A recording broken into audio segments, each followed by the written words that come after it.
या मालिकेच्या 11 डिसेंबरच्या भागामध्ये अबोली सांगत असते, सर तुमच्यासारखा नवरा मिळाला म्हणून मी स्वतःला खूप भाग्यवान समजते। आणि तेवढ्यात ती अंकुशच्या मिठीत शिरते आणि समोर तिला बहुरूपी दिसतो। अबोली हदरते। अंकुश म्हणतो, काय झालं अबोली? अबोली बोल ना, काय झालं? आता अबोली काहीच बोलत नाही आणि बेशुद्ध पडते। मग अंकुश तिला घेऊन घरी येतो आणि डॉक्टरांना बोलवतो। डॉक्टर म्हणतात, तशी तर ती फिजिकली व्यवस्थित आहे, पण कोणता ट्रॉमा आहे का? तिला कसलं टेन्शन आहे का? असं काही असेल तर त्यामुळे तिची ही अवस्था झालेली आहे।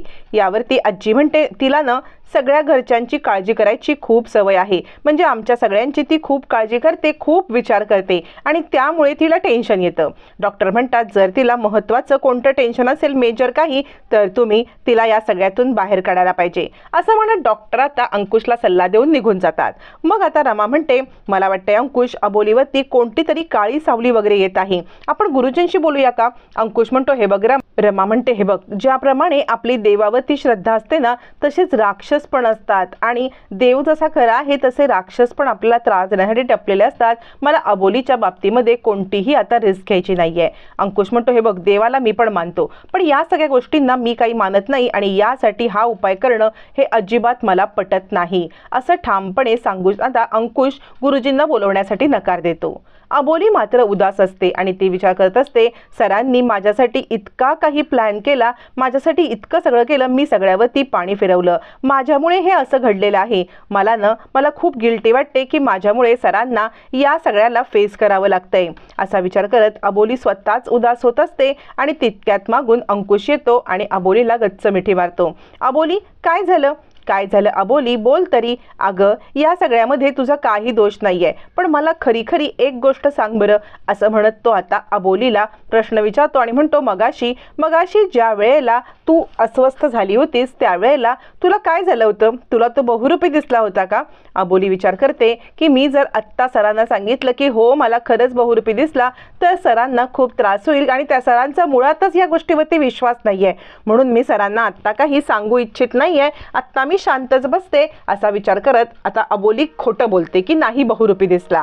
अंकुश म्हणतो, अबोली, तू माझ्याशी कितीही खोटं बोललीस ना तरी मला माहिती आहे तुला तो बहुरूपी दिसला होता ना। अबोली, खरं सांग बरं, तुला तो बहुरूपी दिसला होता ना? हे बघ, तू ज्या वेळेला आता तुला पुन्हा बहुरूपी दिसेल ना त्याला ठणकावून सांग की आता जेव्हा भेटायचं ना तर माझ्या नवऱ्यासमोर मला भेट, तुझी हिंमत असेल तर माझ्या नवऱ्यासमोर तू मला येऊन भेट, मग तुला मी ठणकावून सांगते काय ते।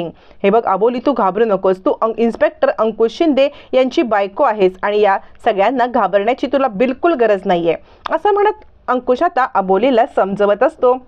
अबोलीला गोष्टी समजत पण असतात, पण अजूनही अबोली त्या ट्रॉमामधून बाहेर आली नसते, काय करावं तिला स्वतःला समजत नसतं।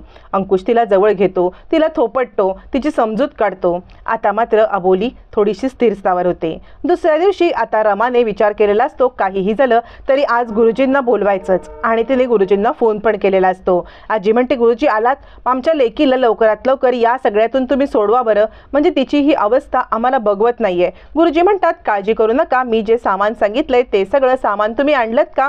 यावरती रमा आणि आजी सांगतात, हो सगळं सामान आणलेलं आहे, आता तुम्ही फक्त सुरुवात करा, असं म्हणत गुरुजी पाठ मांडतात। जे सामान आणायला सांगितलं होतं ते सामान सगळं आता घ्यायला सांगतात। गुरुजी अबोलीला बोलवायला सांगतात। अबोलीला बोलवायला सांगितल्यावरती अबोली येते आणि आता अबोली गुरुजींना पाहते, विचार करते हे काय घडतंय। रमा सांगते, हे बघा, म्हणजे आमच्यानं अंकुशला या सगळ्यावरती विश्वास नाहीये, त्यामुळे त्याला आम्ही काही हे सांगितलेलं नाहीये। गुरुजी म्हणतात, असतं आजकालच्या मुलांचं हे असतं, म्हणजे त्यांचा ह्या गोष्टीवरती विश्वास नाही, शिक्षण आलं की या गोष्टीवरचा विश्वास त्यांचा उडतो, तुम्ही काळजी करू नका, तो येईपर्यंत आपण सगळं उरकून घेऊ। अबोली म्हणते, आई पण हे चुकीचं आहे, जर यांना हे समजलं तर त्यांना नाही आवडणार हे सगळं, मी त्यांना हे कळवते। आजी म्हणते, अबोले तू नको कळवूस, तू पहिले उपचार करून घे। यावरती अबोली सांगते, नाही आजी, म्हणजे मला ना अंकुश सरांना फसवून कोणतीही गोष्ट करायची नाहीये, आत्ताच्या आत्ता अंकुश सरांना मला सगळं सत्य सांगायलाच पाहिजे, असं म्हणत अबोली अंकुशला कॉल करत असते, पण अंकुशचा कॉल काही लागतच नाही। अंकुशला कॉल लागत नसल्यामुळे आता मात्र अबोली पुढे कोणताही पर्याय नसतो की काय करावं या सगळ्यामध्ये। मग अबोलीचा नाईलाज होतो आणि जे रमा सांगते ते करणं तिला भाग पडतं। मग गुरुजी अबोलीला जे विधी सांगतात ते सगळे विधी अबोली करायला तयार होते। गुरुजींच्या सांगण्याप्रमाणे अबोली खाली बसते, त्यांनी सांगितलेला तांब्या हातात घेते, तांब्यामध्ये पाणी टाकलं जातं आणि गुरुजींचे मंत्र म्हणण्याची सुरुवात होते. गुरुजी मंत्र म्हणायला लागतात तर तांब्यातलं पाणी आता पांढरं व्हायला लागतं. तांब्यातलं पाणी पांढरं झाल्यामुळे गुरुजी म्हणतात, हे बघा, मी तुम्हाला स्वच्छ पाण्याचा तांब्या दिला होता, पण तांब्यातलं पाणी पांढरं झालंय, याचाच अर्थ असा आहे की या घरामध्ये कोणत्या तरी अतृप्त आत्म्याचा वास आहे, हे मात्र नक्की. यावरती रमा सांगते, काहीही असू दे, पण आमच्या अबोलीला या सगळ्यातून गुरुजी तुम्ही बाहेर काढा. गुरुजी म्हणतात, काळजी करू नका, आपण सगळं काही नीट करणार आहोत. मग गुरुजी मंत्र म्हणायला लागतात, बाकी सगळ्यांना बाहेर जायला सांगतात. अबोली आणि गुरुजी दोघं जण तिकडे थांबतात. मग रमा, आजी आणि राघू हे तिघही बाहेर जातात. तोपर्यंत इकडे आता अंकुशला चहा घेऊन इन्स्पेक्टर आलेला असतं. अंकुश म्हणतो, मी चहा प्यायला इथे आलोय का? कळतंय का तुम्हाला?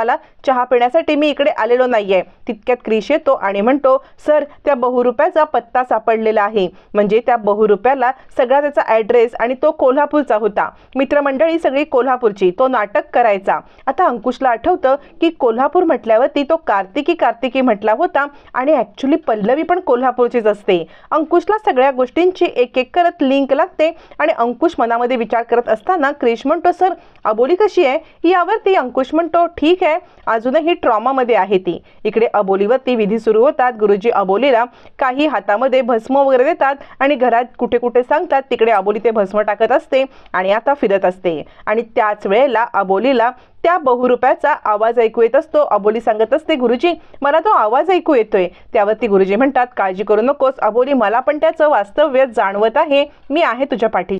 रमा, आजी बाहेर येते. आजी म्हणते, गो सुने, मला खूप भीती वाटते गो, सगळं होईल ना ठीक? ते आपल्या अबोलीला ठीक करतील ना? रमा म्हणते, आई तुम्ही काळजी करू नका, सगळं काही ठीक होणार आहे. असं म्हणत रमा आता आजीला राणे काकूंकडे जायला सांगते, जेणेकरून इथे बसून बसून किंवा उभं राहून त्रास व्हायला नको. मग राघू आजीला घेऊन राणे काकूंकडे जाते आणि रमा एकटीच बाहेर थांबते. तोपर्यंत अबोली सांगत असते, गुरुजी, मला त्याचं वास्तव्य जाणवतोय, मला तो दिसतोय. गुरुजी म्हणतात, हो अबोली, मला पण त्याचं जाणवते, तू काळजी करू नकोस, त्याचा मुळापासून आपण बंदोबस्त करायचा आहे, त्याला घाबरण्याची तुला काही गरज नाहीये. मग अबोलीला किचनमध्ये तो दिसतो.